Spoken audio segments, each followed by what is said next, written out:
നഗറിൽ എക്സൈസിന്റെ വൻ കഞ്ചാവ് വേട്ട. സിന്ദിഖാബാദ്, പുതിയത്തുപുരായ എന്നിവിടങ്ങളിൽ പരപ്പനങ്ങാടി എക്സൈസ് ഇൻസ്പെക്ടറും സംഘവും നടത്തിയ പരിശോധനയിൽ 3.2 കിലോ കഞ്ചാവുമായി 2 പേർ പിടിയിൽ.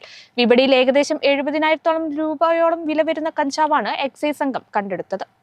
AR നഗറിൽ വൻ കഞ്ചാവ് വേട്ട. പരപ്പനങ്ങാടി എക്സൈസ്, സിന്ദിഖാബാദ്, പുതിയത്തുപുരായ എന്നിവിടങ്ങളിൽ നടത്തിയ പരിശോധനയിലാണ് കഞ്ചാവ് പിടികൂടിയത്. 3.2 കിലോ കഞ്ചാവുമായി 2 പ്രതികൾ പിടിയിൽ. വെള്ളിയാഴ്ച രാത്രിയോടെ പുതിയത്തുപുരായിൽ വാഹനത്തിൽ കടത്തിക്കൊണ്ടുവന്ന 2.1 കിലോ കഞ്ചാവുമായി പൂക്കോട്ടൂർ അറവങ്കര സ്വദേശി കൊല്ലച്ചാട്ട് വീട്ടിൽ ശരത് പിടിയിലായി. ഇന്ന് പുലർച്ചെ സിന്ദിഖാബാദ് സ്വദേശി പാലപ്പെട്ടി വീട്ടിൽ മുഹമ്മദിന്റെ വീട്ടിൽ നടത്തിയ പരിശോധനയിൽ 1.2 കിലോഗ്രാം കഞ്ചാവും കണ്ടെടുത്തു. ശരത്തിനെ റിമാൻഡ് ചെയ്തു. വിപണിയിൽ ഏകദേശം 70,000 രൂപയോളം വില വരുന്ന കഞ്ചാവാണ് എക്സൈസ് സംഘം കണ്ടെടുത്തത്. 2 കേസുകളെക്കുറിച്ചും കൂടുതൽ അന്വേഷണം നടക്കുന്നതായും കൂടുതൽ പ്രതികൾ പിടിയിലാവാൻ സാധ്യതയുണ്ടെന്നും പരപ്പനങ്ങാടി എക്സൈസ് ഇൻസ്പെക്ടർ ഷനുജ് TK അറിയിച്ചു. പുതിയത്തുപുരായ, സിന്ദിഖാബാദ് എന്നീ സ്ഥലങ്ങളിൽ പരപ്പനങ്ങാടി എക്സൈസ് റേഞ്ച് ഓഫീസ് നടത്തിയ റെയ്ഡിൽ നമ്മൾ 3.2 കിലോഗ്രാം കഞ്ചാവ് കണ്ടെടുത്തിട്ടുണ്ടായി.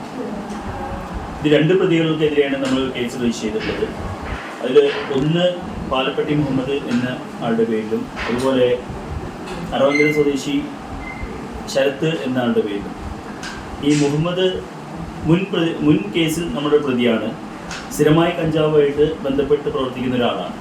Assistant excise inspector Pradeep Kumar K, preventive officer P Biju, civil excise ഓഫീസർമാരായ Didin MM, Arun P, Rahul Raj PM, Jishnad M, വനിതാ സിവിൽ എക്സൈസ് ഓഫീസർമാരായ സിന്ധു പട്ടേരി വീട്ടിൽ, ഐശ്വര്യ V എന്നിവരടങ്ങിയ സംഘമാണ് പരിശോധന നടത്തിയത്.